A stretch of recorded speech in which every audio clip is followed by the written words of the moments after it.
Ladies and gentlemen, thank you very much for joining us this edition of Leak Project. I am your host, Rex Bear, and we have guest Stan Gordon with us from the UFO Anomaly Zone.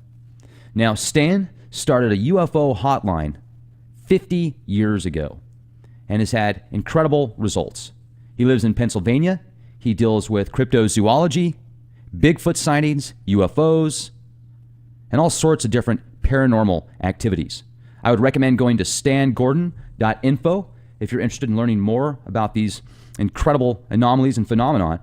And also, in this conversation, we discuss multiple anomalies, mystery booms that have been heard in the skies of Pennsylvania since the 60s, these shape-shifting Black Panthers, multiple Bigfoot sightings, UFOs, oftentimes next to power plants, different aliens, cryptozoology, mantis aliens, beanbag people. And the interesting thing, as Stan describes it, many of these encounters happen close to power plants, coal plants, nuclear facilities, and it makes me wonder why. Now, we also discuss how the military could be involved with many of the abduction cases or some type of black ops operations using drugs combined with the refined MK Ultra process to make the people that were abducted feel it was aliens and not human beings. Can you think of a better way to divert attention or put the blame on somebody else? Talk about the perfect patsy if it is the case. We also discuss how people can read others via body language and literally become human lie detectors. So this is a pretty good conversation that we have with Stan. If you go to leakproject.com and become a contributing member, you'll have access to the podcasts commercial free. You can either download them on your phone, on your computer, you can listen to them on the road or at work, or you can just stream them live on the website. So check out leakproject.com, set up a user page for yourself, just go into the login section, real easy to do. And if you don't want to do that, you can always just go to youtube.com/clandestine Time Lord and watch the latest podcasts absolutely free. Hope you're having a wonderful day wherever you are, and be the change you want to see. Research. Nice. I've worked on thousands of UFO cases and hundreds of Bigfoot and other cryptid cases. I've written 3 books. Awesome. And my hotline was established in 1969. It's as active today as it was back in 1969. Reports come in here almost daily on current and past reports. So there's been a lot of activity even in recent weeks in Pennsylvania in this area. We can talk about either one. There's a lot to talk about. And with Bigfoot, we can talk about some of the history and some of the very strange cases. I documented some very interesting cases back in the 70s and some since then, which were interesting because we had incidents, for example, with UFOs and Bigfoot seen together at the same time and place. This is great. So talk to us a little bit about yourself. You've been doing this for over 50 years, and you've got a hotline set up, which I noticed when I first went to the website. That's excellent. I think that that's a really important key, especially in research like this, because if somebody sees something and they know who to call, well, then you can document that and maybe hopefully get out there and check it out. Now, I'll let you know also, Stan, with the Leak Project, we want to get out and do on-scene footage. So if you ever hear about anything in Texas and you can't get out here to check it out, you give me a call personally. I'll go out there and see if I can get some footage or information for you. But tell us about yourself, Stan. This is awesome. Thank you. Well, I started this back in 1959 when I was 10 years old. And first thing I'll tell you, which surprised a lot of the listeners when I do radio shows, is the fact that during my almost 57 years of research, I have never personally seen a UFO or Bigfoot myself. I've interviewed thousands of witnesses, obtained a lot of physical evidence over the years, but I've never had my own personal encounter. But how it all began for me was the fact that my birthday's during the Halloween season, and on my 10th birthday, my parents gave me a radio, AM radio as a birthday gift, and I was listening to the radio that evening, and there was some radio shows talking about unusual incidents, ghosts and haunted houses and flying saucers, and I was very curious as a 10-year-old and wanted to know, gee, are these people making these stories up, or are they telling the truth? So I began to make a lot of local trips to our local library and read all the books they had, and began to cut articles out of newspapers and made scrapbooks. And as time went on, if there would be some incident in the local paper where somebody claimed they saw something unusual, mainly a UFO, I would call them on the phone and ask them questions about what they saw, and I kept records of it. That's how it all began. And then in 1965, I was 16 years old when the incident happened near Kecksburg, Pennsylvania, and I began to document that case as the news was breaking on the local news around Pittsburgh, and I worked that case, and this will be 51 years. And it was after that that I began to go out into the field to do first-hand investigations. So I've been out in the field since 1965 doing field investigations of Bigfoot, cryptids, UFOs, and all kind of other phenomena. Anybody that can say that they saw a Bigfoot, that is probably a lot rarer than actually seeing a UFO, right? Yeah, and you know, the same thing I found long ago, and it still goes today. I mean, there's a lot of information on TV today. There's a lot of shows dealing with UFOs and cryptids, but what I found in more recent years is that a lot of people are much more willing to talk about UFO sightings today, even though there's still a lot of ridicule and many, many witnesses that contact me. I know other researchers, they still are very reluctant to be publicly acknowledged. But that's one thing. But when you're a witness to some of these strange creature reports, or you're a hunter out in the woods and come across one of these 7 to 9 foot tall hairy creatures, they are extremely reluctant to report it, extremely reluctant to talk about it.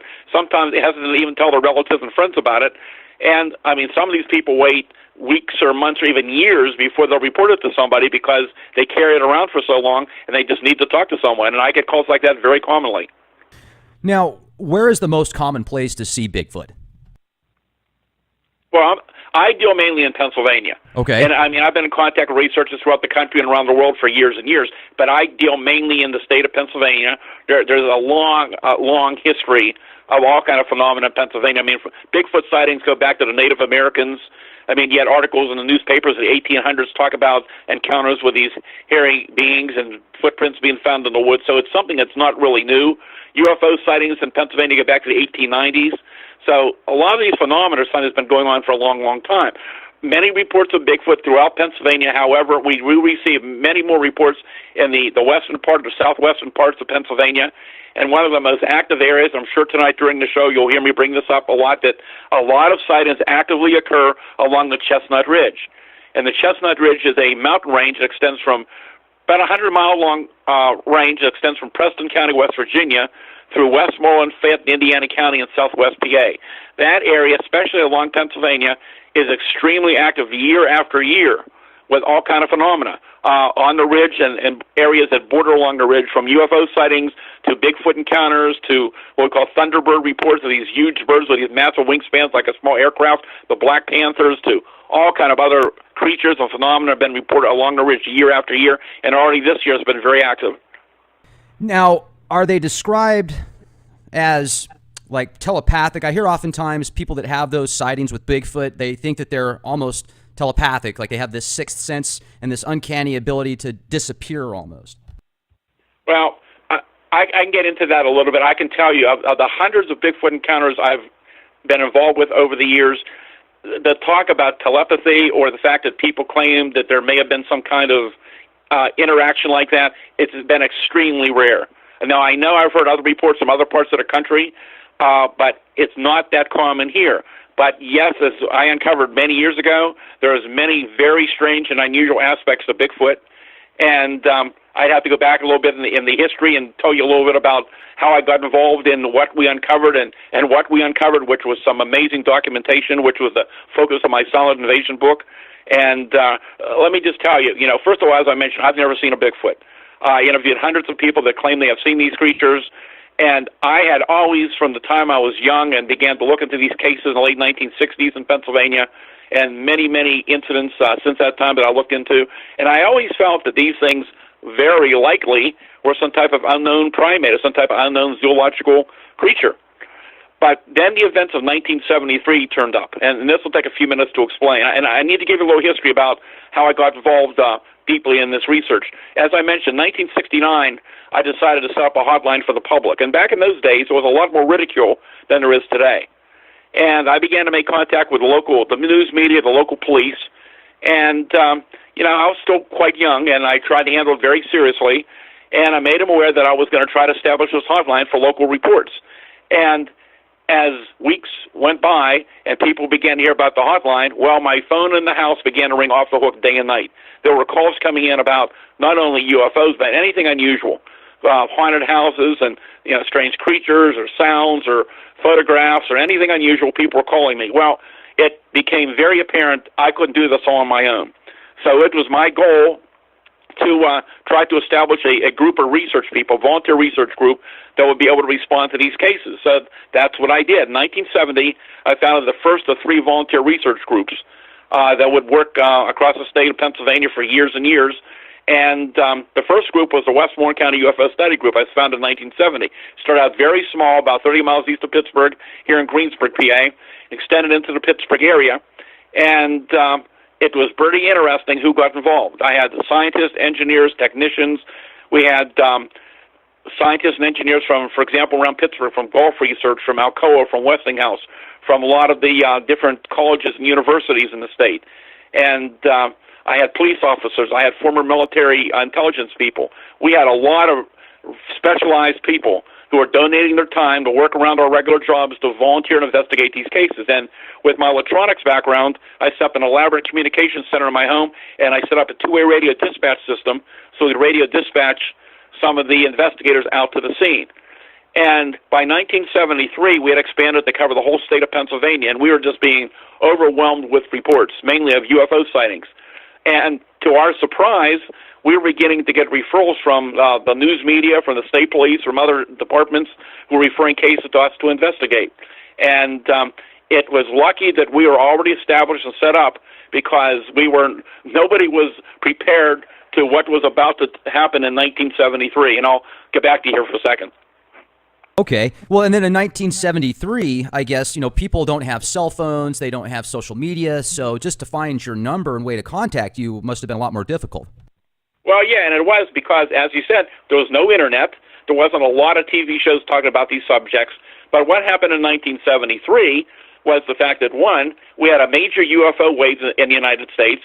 It peaked in the fall, and I don't even know if you were around at that time, but those who were around at the time remember there was a lot of UFO coverage in the national newspapers. It was being covered on the national news. There was a lot of news coverage back in those days of UFO sightings, and it was a major time. But in Pennsylvania, it began January 1st and continued to the last day of the year. We had hundreds and hundreds of UFO cases being reported. And let me tell you right off from the beginning, because it's still the same today, one thing I found when I began to do first-hand investigation, especially working with a lot of these research people, was the fact that a lot of reports, whether it be a UFO sighting or a Bigfoot or other phenomena, many things initially look strange or unusual, but when you take the time to properly investigate them, many are determined to either be natural or man-made origin. So there were a lot of misidentifications, especially with UFOs. And back in those days, and the same today, you have misidentification of bright planets and stars, bright meteors, sometimes reentry of space debris, lights on aircraft, meteorological phenomena. There's a lot of things that can create UFO reports, but they turn out to be IFO reports. And, of course, today we're dealing with the drones and the Chinese lanterns quite a bit. So there's a lot of things that are explainable. But I've worked on hundreds of cases of large structured craft, very low to the ground, and in some cases on the ground.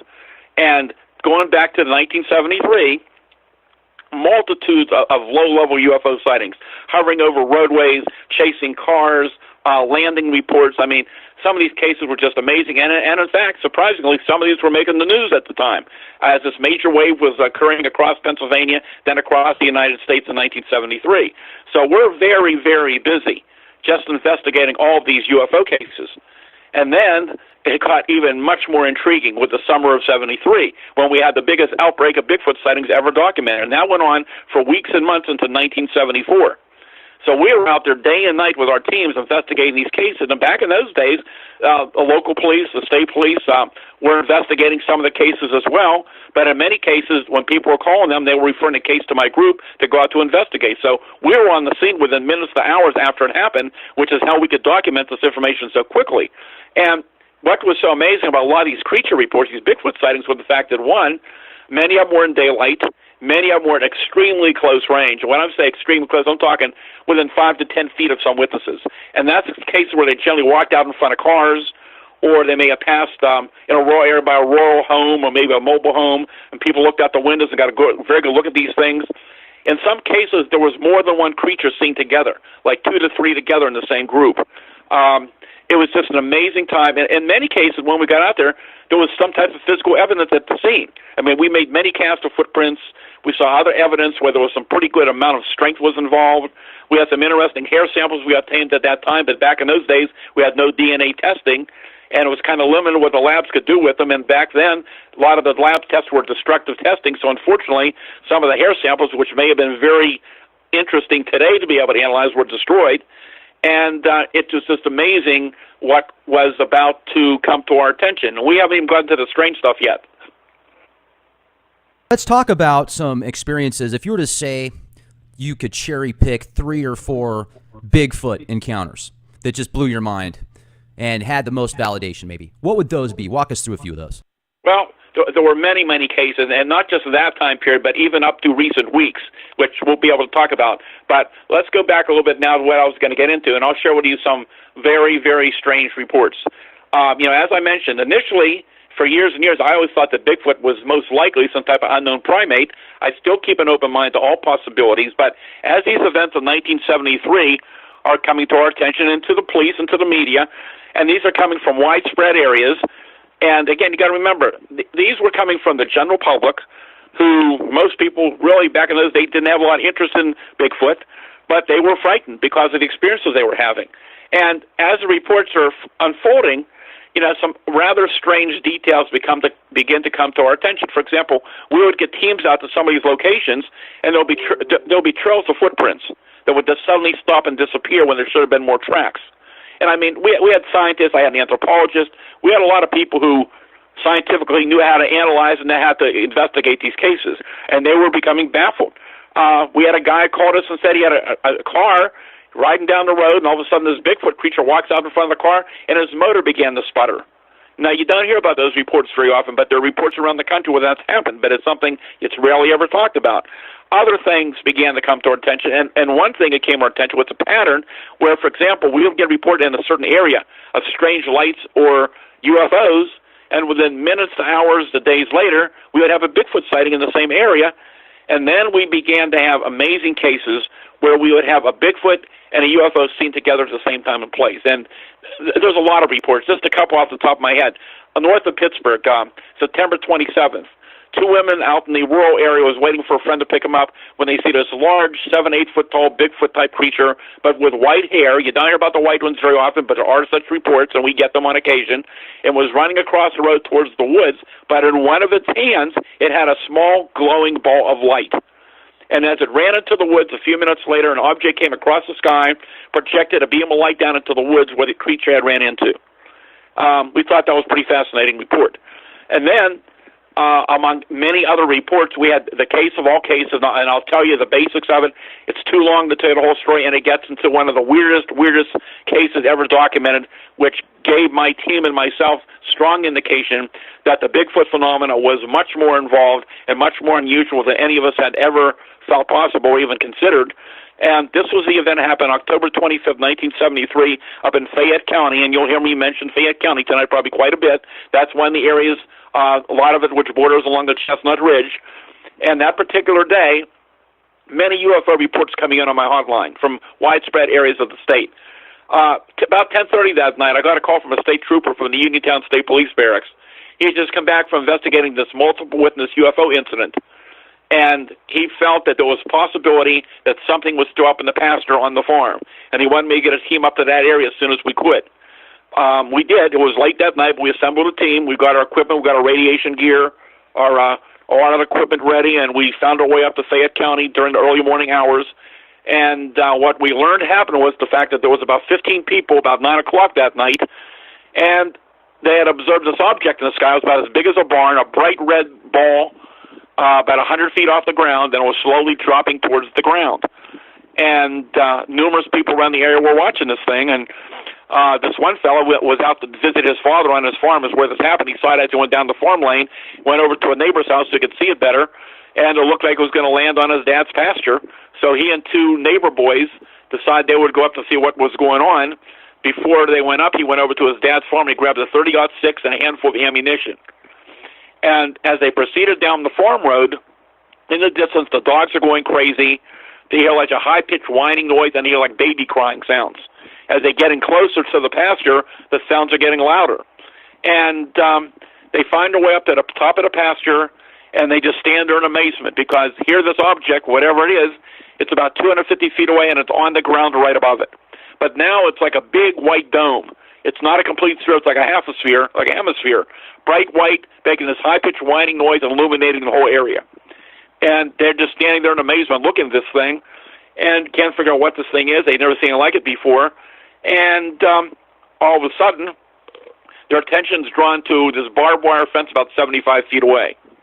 Along the barbed wire fence are these two tall, hairy creatures walking in a direction slowly. The one in front is about 8 feet tall. The one behind it's about 7 feet tall. And they're looking at these things and trying to figure out what they're looking at. I mean, they knew bear in the area. They knew what they were seeing was not a bear. These things were bipedal. The one in front, I said, was about 8 foot tall. They had very long arms hanging down almost to the ground, covered with long, dark, matted hair. They had no neck. They were making this crying, whining sound, and they had glowing green eyes about the size of a $50. And they're moving slowly, one behind the other in their direction. So the one kid's frightened, very upset, and he runs out of the field. The other kid's yelling at him, shoot him, shoot him. And the guy fires his first shot, which he had 2 tracers with him. And if you hunted out there, you know you just get that luminous trail. So he fired the first tracer, and then he fires that second tracer. And when he does, the largest of the 2 creature reaches out towards that tracer, makes this loud whining, crying sound, and the exact moment it does that, the object in the field vanishes. It doesn't take off, it disappears. And when it does, most of the luminosity is gone, the sound is gone, it's dark in the area. And the creatures turn around, slowly start walking back along the fence line towards the woods. The guy starts firing live ammo into them, and I remember that guy telling me how the biggest of the 2 creatures just kept staring at him with his glowing green eyes as he's firing into it live ammo, and there was no effect on him whatsoever. The fellows became pretty frightened, ran back to the truck, ran back to the farmhouse, told them what happened, took them to a neighbor's, and they called the state police.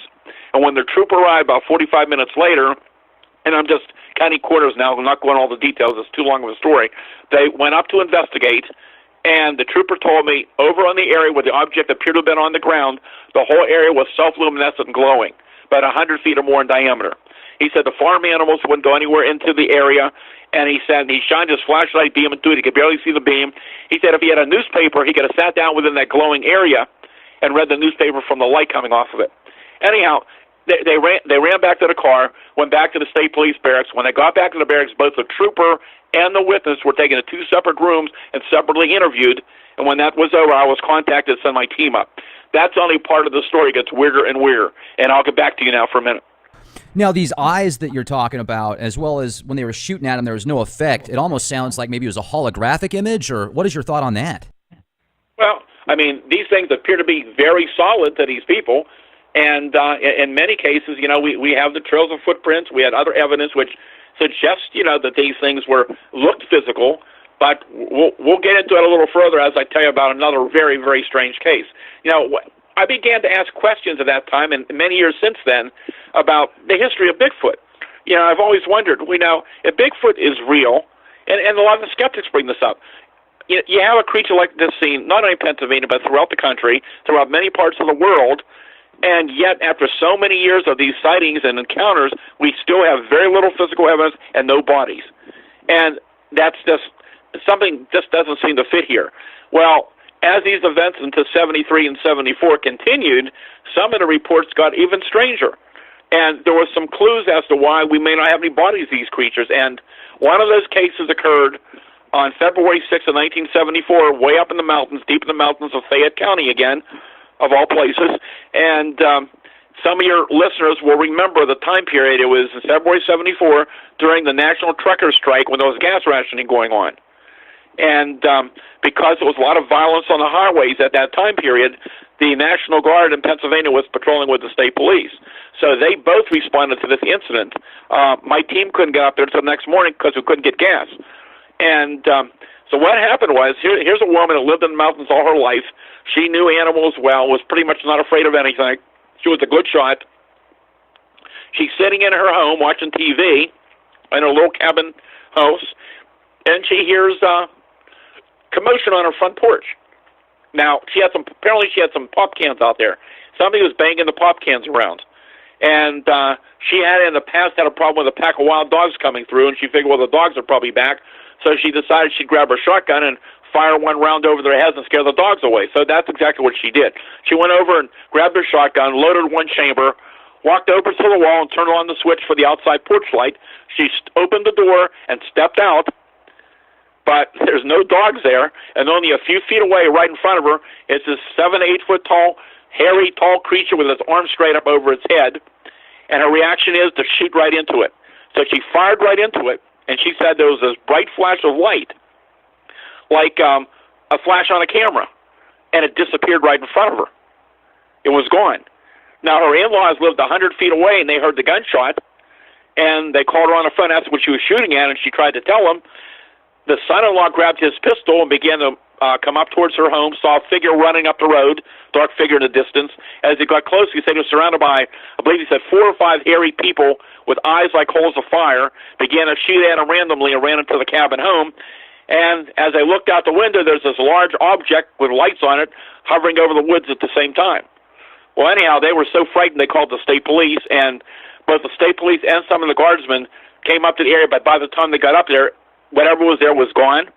I interviewed the main investigating state trooper, and he said, I don't know what was going on up there, but something very strange was going on. That was based on what they saw at the scene with how the animals were reacting. Now, I can say I have seen that at some of the locations. And people can be fooled, animals can't. And very commonly, especially with Bigfoot sightings, there's quite often the animals react unusual. They move to an area they don't generally stay in. They don't eat properly. They appear to be frightened. But it's very common with dogs, even the most ferocious dogs. When these things are close by, they won't bark. They don't move. They cower. They hide. Very, very upset. Sometimes they still have a reaction even a day or two later where they won't eat properly. That's something that has been reported in numerous cases. Sorry to interrupt. What I'm wondering is, are they indigenous to this earth? I wonder if they're, were they here before we had this genetic evolution or whatever happened to our jump in DNA? Whether it was just regular evolution or something actually manipulated our DNA. I don't know, but there's certainly a lot of questions there. What do you think? I mean, have you ever been able to get to the meat on where these things actually come from? I don't think anybody really knows. My position as a researcher is to go out, document the information, gather all the evidence we can, and present it for people. So we're all speculating on it. And, there's a lot of information out there on these cases, and some of the stranger aspects like this, it's not well published. And I began to contact and began to communicate with many Bigfoot researchers back in the 70s and the 80s and since that time period, and researchers all over the country and around the world. And one thing I found many years ago was the fact that many Bigfoot researchers were aware of some of the stranger aspects of Bigfoot, which suggested that some of these things may not be normal flesh and blood animals. And in fact, the more I've been looking into other cryptid reports and Bigfoot reports, is that we might be dealing with something that maybe, the term might be interdimensional, that we're dealing with something that apparently under certain conditions can come into our physical reality, can look physically solid, can leave physical evidence, and then it's gone. They come and they go. And in some cases, I mentioned in my new book, Astonishing Encounters, with some of these creatures, sometimes, and you don't hear about this very often, but it's been reported around the country that these things are not completely solid in appearance. Sometimes only parts of the body is there. Sometimes they appear to be not solid in certain areas of the body. It's some indication some of these things we're dealing with are not normal flesh and blood animals. I do not have the answers. I'm not so sure anybody does, but what I started to talk about was the fact that researchers know about this, but what I learned years ago, and I know it's still the same today, even though I believe that it's changing quite a bit, is that many Bigfoot researchers do not want to associate Bigfoot with UFOs, and and vice versa. And yet these type of reports exist throughout the country and throughout many parts of the world. I am seeing in the last few years, I'm seeing more and more researchers beginning to ask the same questions. Why don't we have a body by now? And they're also realizing the fact that, yes, there are some very strange aspects to some of these Bigfoot cases. And I can tell you, in more recent years, even very recently, I can get into one case that happened here, was very significant. I'm hearing more reports of Bigfoot researchers going out in the areas where there's a history of Bigfoot sightings, not seeing a Bigfoot, but seeing strange lights or objects in the sky. And that seems to be happening more and more. Also, have you ever heard of something where there was a Bigfoot and, let's say, the typical gray ET or maybe a reptilian or some other type? Talk to us about some of the encounters with ETs and Bigfoot. Not very common. I mean, I've heard those stories. I can't even off the top of my head think about one I remember in Pennsylvania that I can think of like that. I've heard from years ago, I heard some stories allegedly of some of the grays being reported. And I remember back in the 70s, there were some incidents being reported outside of Pennsylvania, at least two cases. I think one was in Nebraska, one was in Ohio, where people claim to have seen UFOs very low level or on the ground and able to see what appeared to be a Bigfoot-type creature inside the craft. And, you know, what I'm trying to explain is that it's so hard to explain something we don't have the answers for. I'm not suggesting, first of all, that Bigfoot is an alien, because we don't know what it was, because the UFOs that are seen in the area, we don't know for sure what the UFOs are. You know, are they extraterrestrial? Are they interdimensional? Are they time travelers? Are they unknown natural phenomena? We just really don't know. We're dealing with various phenomena here, which we just don't have an explanation for, and there's a lot of speculation out there. There is. And also, you've had numerous reports of strange, almost like, let's get into some of this cryptozoology stuff. This is fascinating. Well, there's many. You know, there's different categories. I mean, one of the incidents that I talk about are the Black Panther sightings in Pennsylvania, because these have been going on for many, many years. And, of course, you know, we're not talking about our cougars or mountain lions, which, of course, we know they exist, but in Pennsylvania they've been declared extinct for many years, even though they used to be around here, but people see them every year. That's a whole separate category. The Black Panthers would be something when people are thinking about black leopards or black jaguars. These are an animal not common in this part of the country, but they keep showing up in areas, not only in Pennsylvania, but other areas where historically they shouldn't be around scientifically. But people see them year after year in Pennsylvania. And been some very close-up sightings. Hunters have seen them. Other people have reported them. And but here's something that's kind of interesting, and we discovered this years ago. And again, it's not only in Pennsylvania, but there are reports of like this around the country, not well known. But for example, back in the 80s, we had an outbreak of Bigfoot sightings in a certain area. Went on for a pretty good period of time, and we are also getting an outbreak of Black Panther sightings in the same area. There have been reports out of state where a Bigfoot was seen side by side with what appeared to be a Black Panther. Now, I've had reports in Pennsylvania of a Bigfoot seen with some other type of cryptid side by side.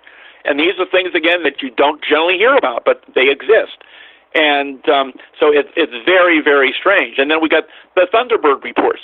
The Thunderbirds go back, again, to at least the 1800s in Pennsylvania and other parts of the country of these huge birds. Now, under the Thunderbird area, I mean, some of these just appear to be very black or dark brown birds with a large body, but we're talking a wingspan of 10 to over 20 feet, like a small aircraft. And, you know, just like with UFO sightings, it's very difficult to judge altitude and size. But in some cases, these birds were extremely close or actually on the ground blocking cars, and people were able to see the wingtips of these things.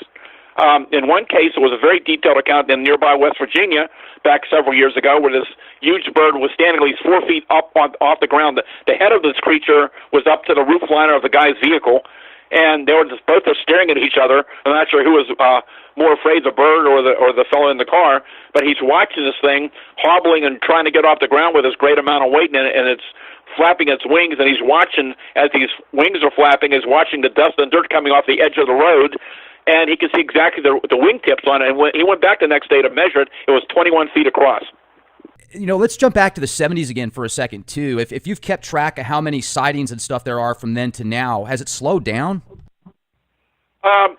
We've never had an outbreak like we did at that time period. Why it went on for so long, why there were so many UFO reports, why so many Bigfoot reports and other phenomena going on, we have no answer. I have no idea why it was going on. There was a little more than normal activity in some surrounding states as well in 1973. Then you had that major wave of UFOs that peaked again in the fall of 73.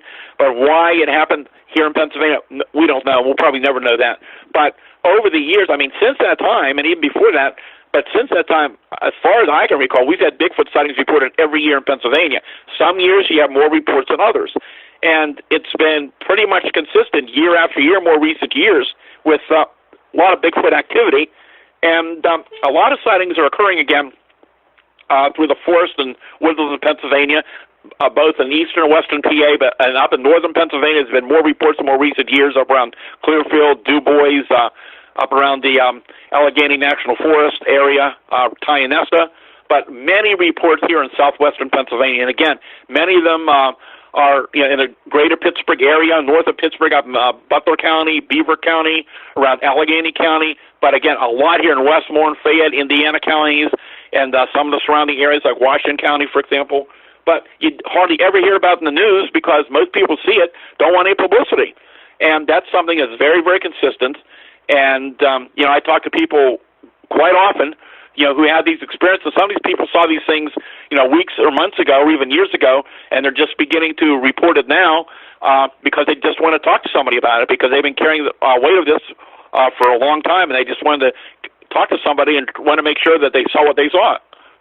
Now, have you heard is there like a universal truth, essentially? I mean, heard the same things with people that have had specific encounters that you could say, yep, that connects, or is everything unique? No, there's a lot of similarities, but sometimes there's some differences. A lot of the sightings, these things are averagely 7 to 9 feet tall, but in some cases we have smaller creatures seen that are maybe 4 to 5 foot tall range, and that's been reported for years. Not that common. I mean, most of the time they're larger creatures.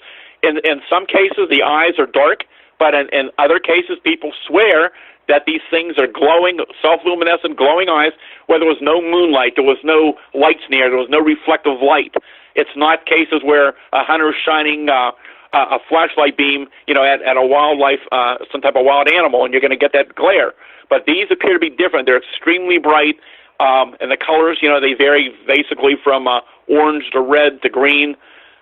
We've had some cases, which you don't hear about very often, where the creatures turn their head, and when they turn their head, the eye color would change, for example, from red to green. I mean, these are little things you don't hear about very often, but over so many years of research, I picked these things up from a lot of different people from widespread areas who don't know each other.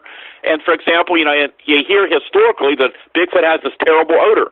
Well, in many cases, there is this very strong rotten smell, like sulfur, rotten eggs, like something that's been dead a long time, but in some cases, there's no smell whatsoever.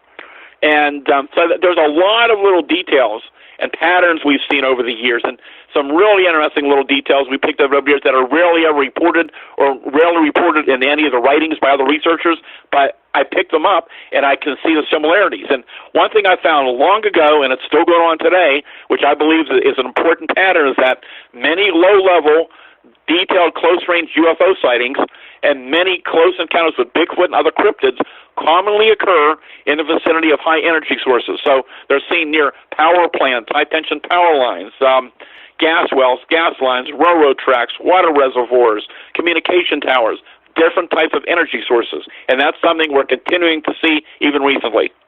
Now, that's interesting. You bring up how they're around power sources a lot, and that would make me think that they're either funneling that power somehow, or they're doing something with that energy grid. That's fascinating. I guess there's a lot of nuclear plants in Pennsylvania also, right?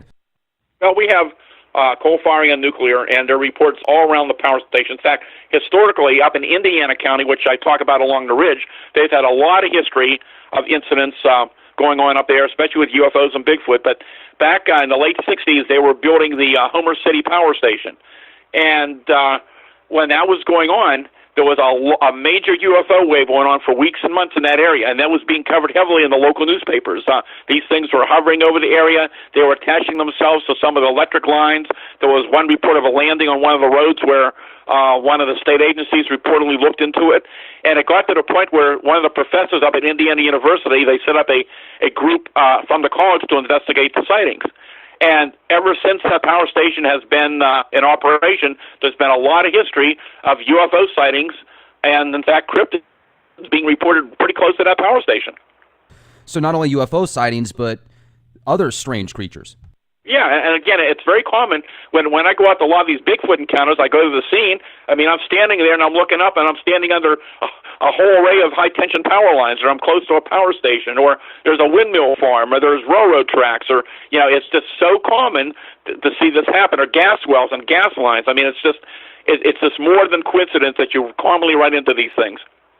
I don't know if you've heard of Tom Schmidt, but he's interviewed all sorts of people that have been in the military, from nuclear silos and missile silos around the country, and he's numerous cases of people being on the clock, seeing these UFOs come over the nuclear facility and then turning everything off and then taking off, and then everything turns back on a while later. And that's interesting. That kind of connects the dot for me. It would make me think that they're going over those areas. Maybe they turned them off because they wanted to funnel some energy or something, and then they turn them back on and then take off. That's really fascinating. I'm glad you brought that to our attention. What I'm wondering now is, if you bring up these other weird creatures that are found around there, it makes me wonder if they're kind of the the soldiers per se for these craft. I've interviewed other people that have done thousands of cases of ET encounters that say they're actually cloned because they don't have belly buttons. So do you think that that could be a possibility with the research that you've done? Well, again, there's so many possibilities, and I've heard over the years that there have been a number of Bigfoot encounters around some of the military installations around the country, and I know there's other researchers out there who have published and know about these type of reports. I mean, you go back to the 1970s out west with the cattle mutilations. In some of those cases, there were UFOs and Bigfoot reported around those areas. A lot of sightings out in the southern part of the United States during that time period. It's kind of interesting that rarely in this part of the country do we hear about cattle mutilations, but we have all kind of other phenomena going on around here year after year. But there are so many unknowns to these things, and I hate to keep repeating that I don't have the answers, but after so many years of research and gathering so much data, we just don't know for sure what we're dealing with. And cattle mutilations are quite the phenomena. What are some other things that you do reporting on that happens in that area besides Bigfoots, besides the UFOs and stuff? Talk to us about some other really cool anomalies out there. Well, we get the mystery booms, and they've been going on for years and years, and I'm sure you're aware of this. And we've had several cases in the last couple of years. Last year and early this year, we had some of those mystery booms that shook different areas. And one area where we were getting reports again was Fayette County this year, where there was unknown large local booms that shook houses and knocked pictures off of walls, things like that, and apparently never found any explanation for them. And so that kind of thing's been going on for years and years. Back in the 60s, we used to call them skyquakes. And so these phenomena go on year after year.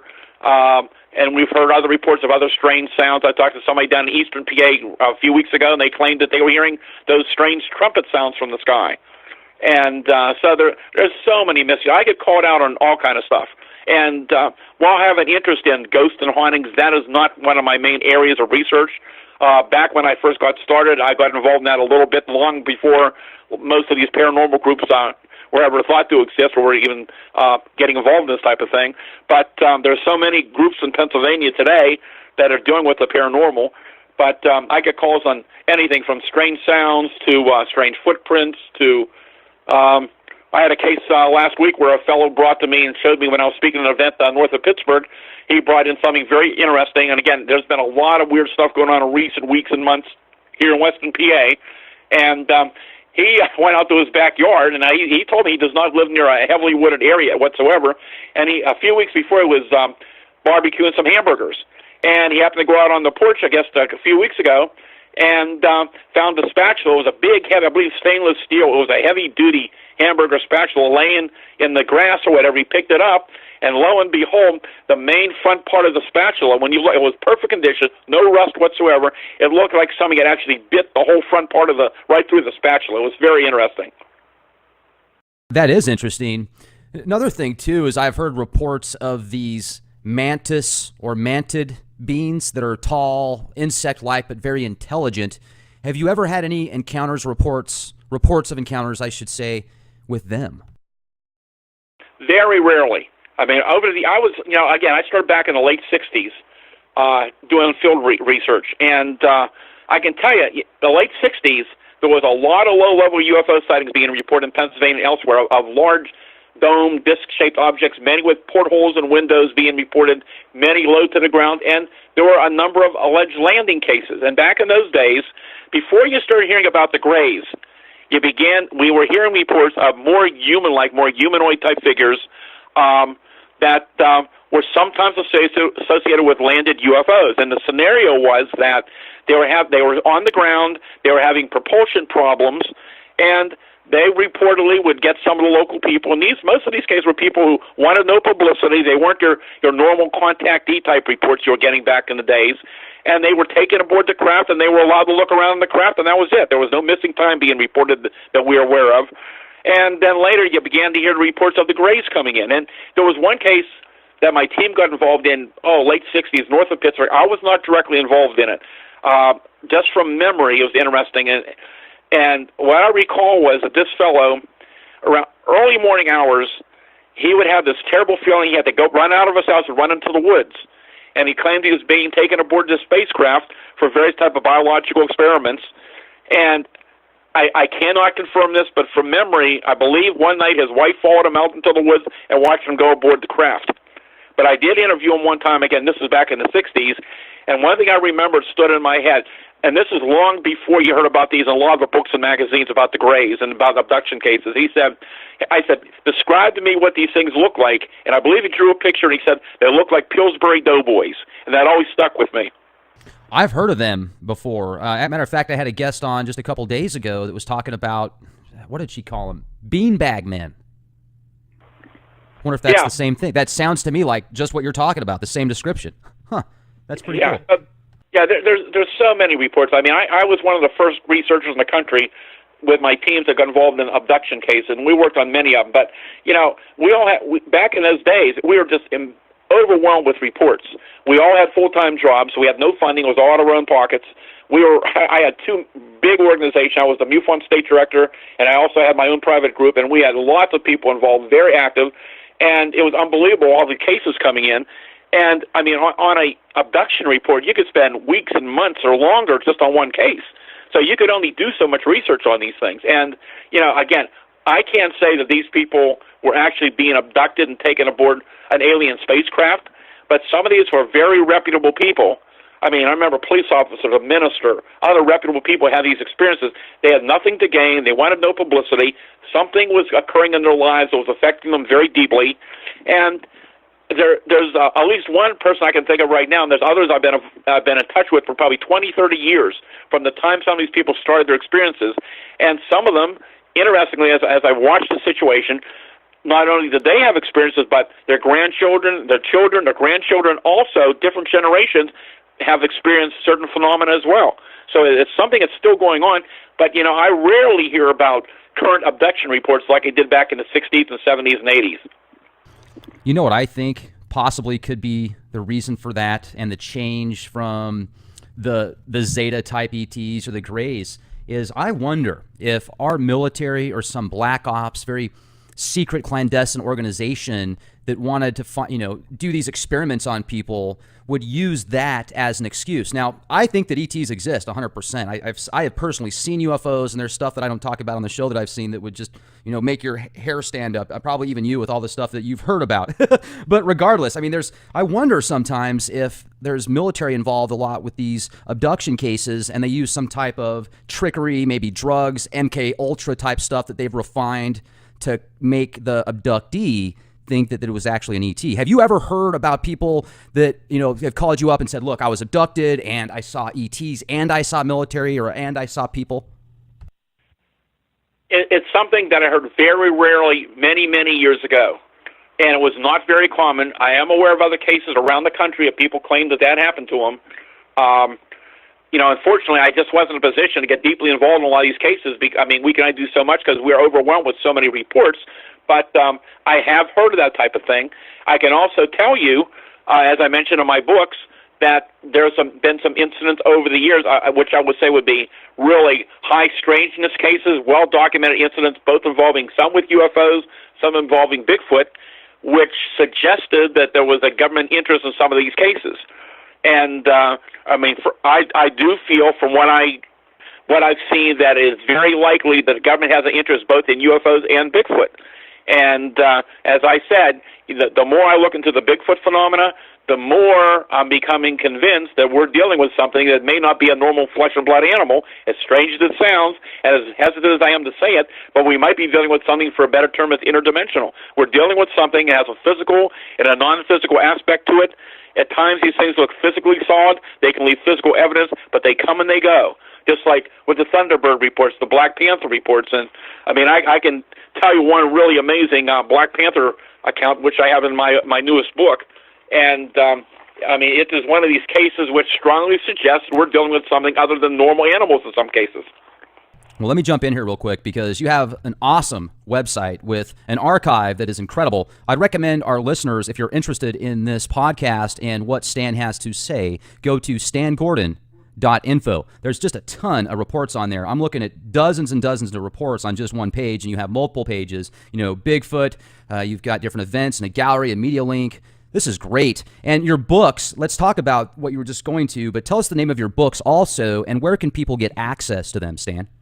Okay, well, the book's available through Amazon.com or BarnesandNoble.com, or if they want personalized autographed copies, they can order it through my website at stangordon.info.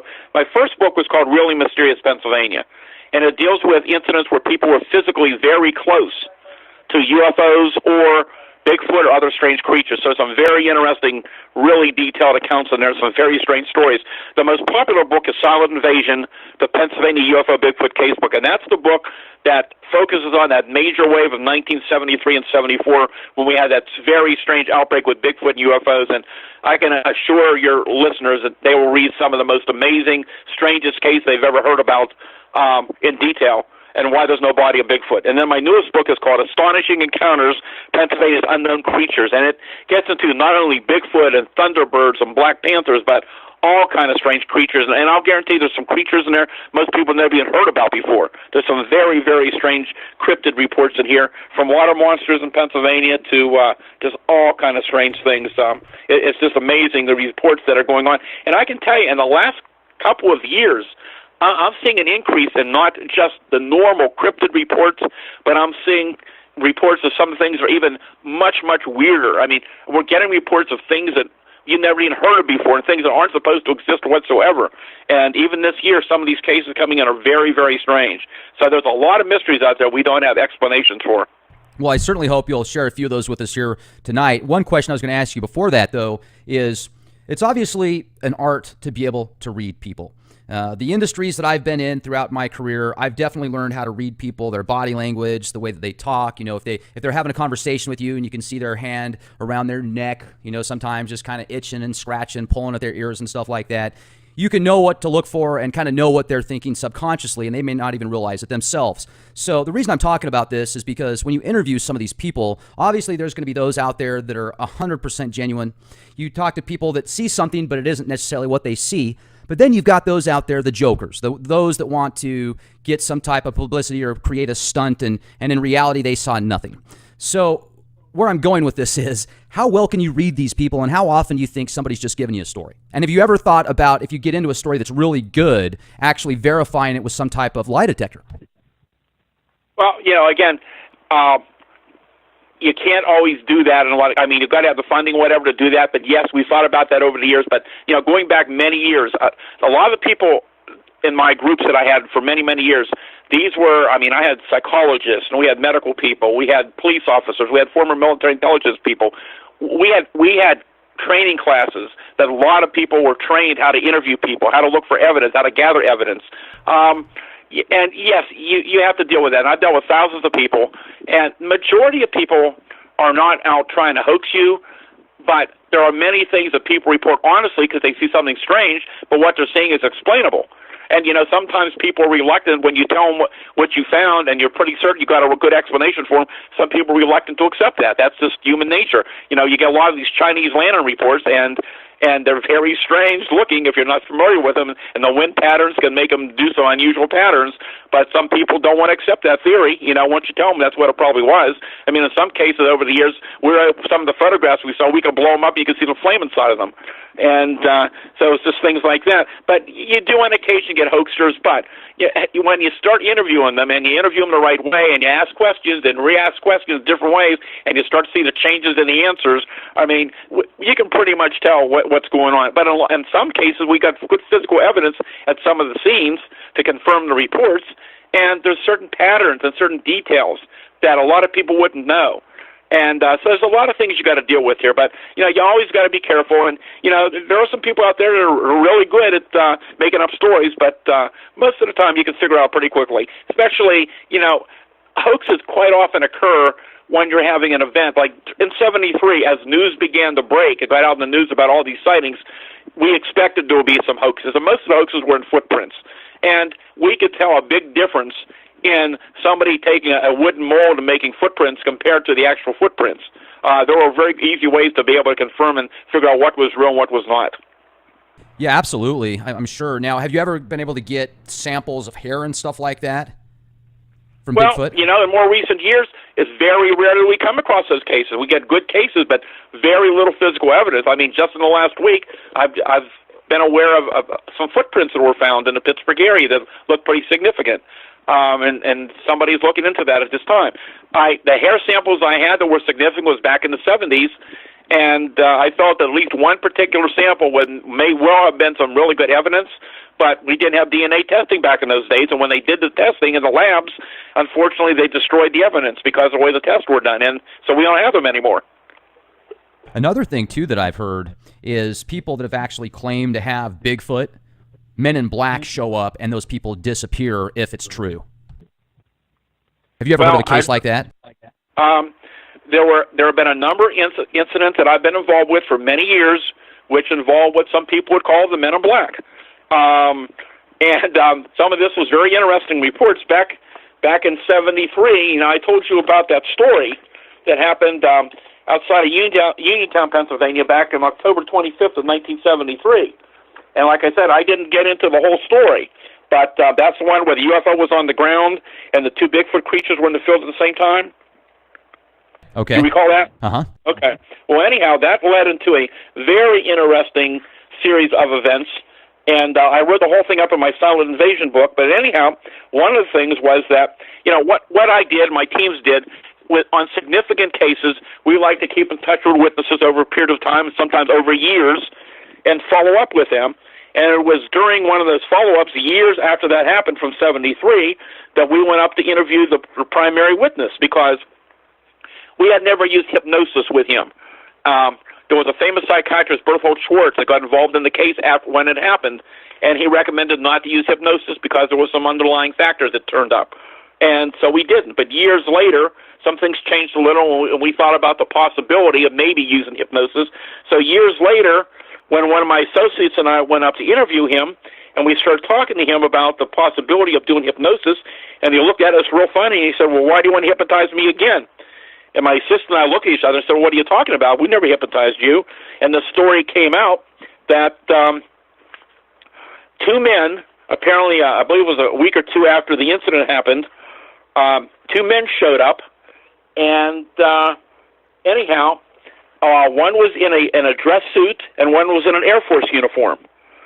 And the Air Force officer, I believe, had a briefcase with him, and they wanted to talk to him about his experience. He always thought these guys were members of my research group, and they wanted to interview him. And he said the guy in the Air Force uniform opened up his briefcase, and he had a series of photographs, and he had pictures of UFOs and also pictures of Bigfoot. And one in particular, remember, he had told me about was a Bigfoot climbing over a fence, I believe it was in Georgia, and had a pig under its arm, and they wanted to know if this creature looked similar to what he had seen, and if the UFOs looked similar to what he had seen.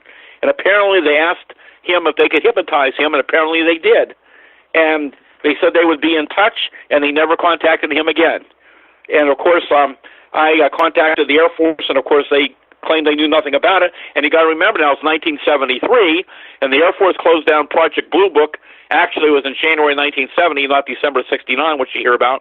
And they, of course, claimed that they were not involved in any investigation at that time period, so it wasn't them. So who these mystery men were, we don't know. There were other mystery men that showed up during that time period, one which destroyed some evidence at a scene. So on occasion, I've had cases where some of these mystery men have shown up, and in years after that, there were other incidents which had physical evidence or physical injury in one case with a UFO, and there was some mystery men showed up in that case as well. And in another Bigfoot case I had where a fellow had a creature actually come up on the back of his very nice race car designed for racing. It was a very nice car. This creature actually, it's a long story, I'm not going to get into it now. I wrote it up in my one book, Really Mysterious Pennsylvania, but this thing actually got onto the trunk of his car, was looking at him through the rear window. He could see the luminous eyes, and later they found very deep claw marks in the metal of the car.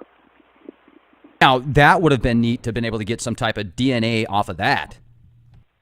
Yeah, well, and but anyhow, it's just amazing stuff. And I remember that guy saying to me, he said, how am I going to tell my insurance company I got attacked by a monster?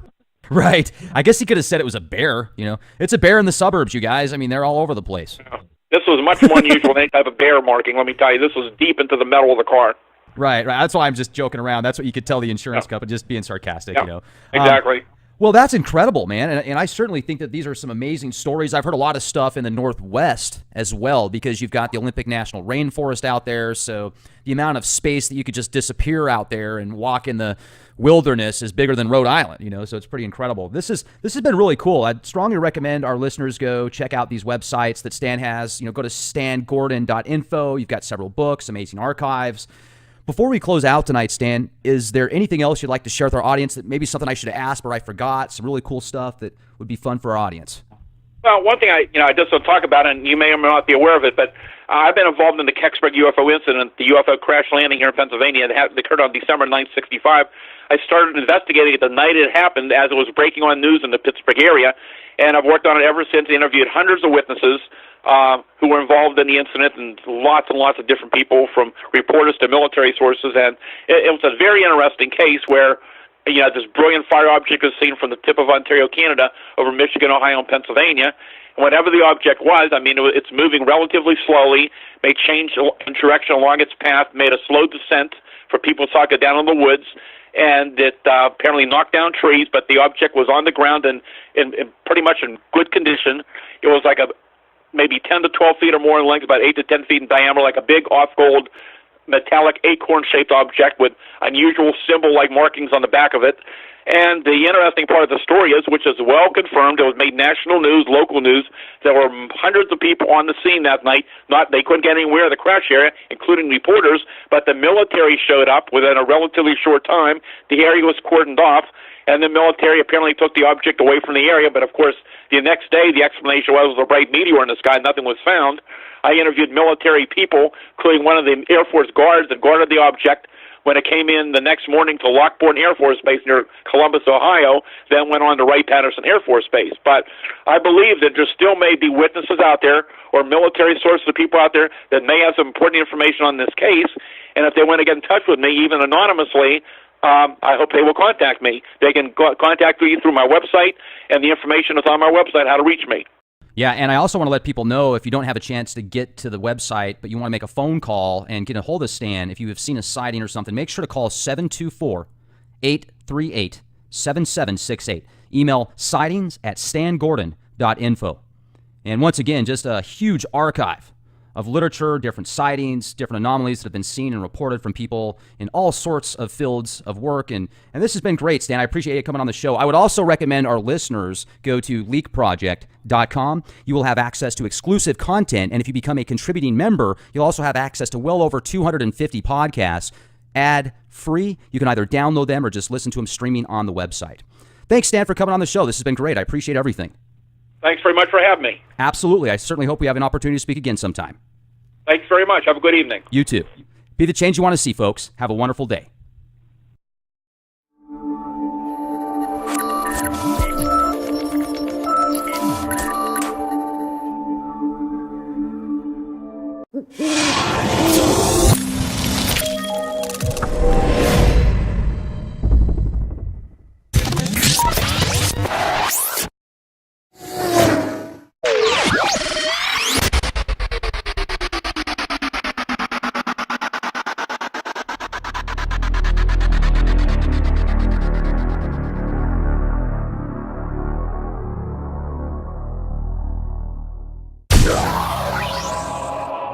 Ladies and gentlemen, thank you very much for joining us this edition of Leak Project. I am your host, Rex Bear, and we have guest Stan Gordon with us from the UFO Anomaly Zone. Now, Stan started a UFO hotline 50 years ago and has had incredible results. He lives in Pennsylvania. He deals with cryptozoology, Bigfoot sightings, UFOs, and all sorts of different paranormal activities. I would recommend going to stangordon.info if you're interested in learning more about these incredible anomalies and phenomenon. And also, in this conversation, we discuss multiple anomalies, mystery booms that have been heard in the skies of Pennsylvania since the 60s, these shape-shifting Black Panthers, multiple Bigfoot sightings, UFOs, oftentimes next to power plants, different aliens, cryptozoology, mantis aliens, beanbag people. And the interesting thing, as Stan describes it, Many of these encounters happen close to power plants, coal plants, nuclear facilities, and it makes me wonder why. Now, we also discuss how the military could be involved with many of the abduction cases or some type of black ops operations using drugs combined with the refined MK Ultra process to make the people that were abducted feel it was aliens and not human beings. Can you think of a better way to divert attention or put the blame on somebody else? Talk about the perfect patsy if it is the case. We also discuss how people can read others via body language and literally become human lie detectors. So this is a pretty good conversation that we have with Stan. If you go to leakproject.com and become a contributing member, you'll have access to the podcasts commercial free. You can either download them on your phone, on your computer, you can listen to them on the road or at work, or you can just stream them live on the website. So check out leakproject.com, set up a user page for yourself, just go into the login section, real easy to do. And if you don't want to do that, you can always just go to youtube.com/clandestine timelord and watch the latest podcasts absolutely free. Hope you're having a wonderful day wherever you are, and be the change you want to see. Research. I've worked on thousands of UFO cases and hundreds of Bigfoot and other cryptid cases. I've written 3 books. Awesome. And my hotline was established in 1969. It's as active today as it was back in 1969. Reports come in here almost daily on current and past reports. So there's been a lot of activity even in recent weeks in Pennsylvania in this area. We can talk about either one. There's a lot to talk about. And with Bigfoot, we can talk about some of the history and some of the very strange cases. I documented some very interesting cases back in the 70s and some since then, which were interesting because we had incidents, for example, with UFOs and Bigfoot seen together at the same time and place. This is great. So talk to us a little bit about yourself. You've been doing this for over 50 years, and you've got a hotline set up, which I noticed when I first went to the website. That's excellent. I think that that's a really important key, especially in research like this, because if somebody sees something and they know who to call, well, then you can document that and maybe hopefully get out there and check it out. Now, I'll let you know also, Stan, with the Leak Project, we want to get out and do on-scene footage. So if you ever hear about anything in Texas and you can't get out here to check it out, you give me a call personally. I'll go out there and see if I can get some footage or information for you. But tell us about yourself, Stan. This is awesome. Thank you. Well, I started this back in 1959 when I was 10 years old. And first thing I'll tell you, which surprised a lot of the listeners when I do radio shows, is the fact that during my almost 57 years of research, I have never personally seen a UFO or Bigfoot myself. I've interviewed thousands of witnesses, obtained a lot of physical evidence over the years, but I've never had my own personal encounter. But how it all began for me was the fact that my birthday's during the Halloween season, and on my 10th birthday, my parents gave me a radio, AM radio as a birthday gift, and I was listening to the radio that evening, and there was some radio shows talking about unusual incidents, ghosts and haunted houses and flying saucers, and I was very curious as a 10-year-old and wanted to know, gee, are these people making these stories up, or are they telling the truth? So I began to make a lot of local trips to our local library and read all the books they had, and began to cut articles out of newspapers and made scrapbooks. And as time went on, if there would be some incident in the local paper where somebody claimed they saw something unusual, mainly a UFO, I would call them on the phone and ask them questions about what they saw, and I kept records of it. That's how it all began. And then in 1965, I was 16 years old when the incident happened near Kecksburg, Pennsylvania, and I began to document that case as the news was breaking on the local news around Pittsburgh, and I worked that case, and this will be 51 years. And it was after that that I began to go out into the field to do first-hand investigations. So I've been out in the field since 1965 doing field investigations of Bigfoot, cryptids, UFOs, and all kind of other phenomena. Anybody that can say that they saw a Bigfoot, that is probably a lot rarer than actually seeing a UFO, right? Yeah, and you know, the same thing I found long ago, and it still goes today. I mean, there's a lot of information on TV today. There's a lot of shows dealing with UFOs and cryptids, but what I found in more recent years is that a lot of people are much more willing to talk about UFO sightings today, even though there's still a lot of ridicule and many, many witnesses that contact me. I know other researchers, they still are very reluctant to be publicly acknowledged. But that's one thing. But when you're a witness to some of these strange creature reports, or you're a hunter out in the woods and come across one of these 7 to 9 foot tall hairy creatures, they are extremely reluctant to report it, extremely reluctant to talk about it. Sometimes they hesitate to even tell their relatives and friends about it.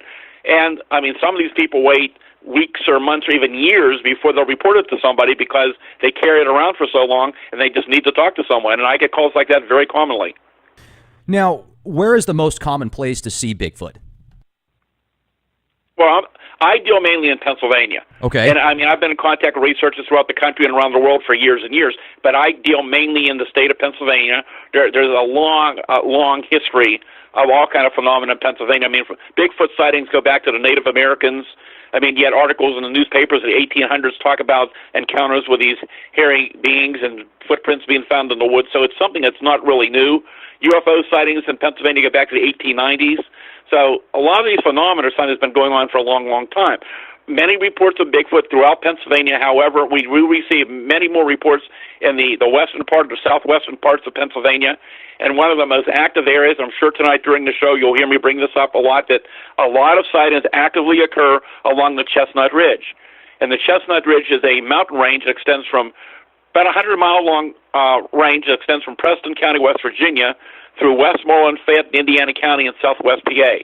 That area, especially along Pennsylvania, is extremely active year after year with all kind of phenomena on the ridge and areas that border along the ridge, from UFO sightings to Bigfoot encounters to what we call Thunderbird reports of these huge birds with these massive wingspans like a small aircraft, the Black Panthers, to all kind of other creatures and phenomena have been reported along the ridge year after year, and already this year has been very active.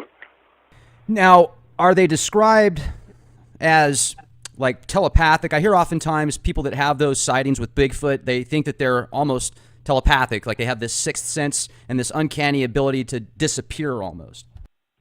Well, I can get into that a little bit. I can tell you, of the hundreds of Bigfoot encounters I've been involved with over the years, the talk about telepathy or the fact that people claim that there may have been some kind of interaction like that, it's been extremely rare.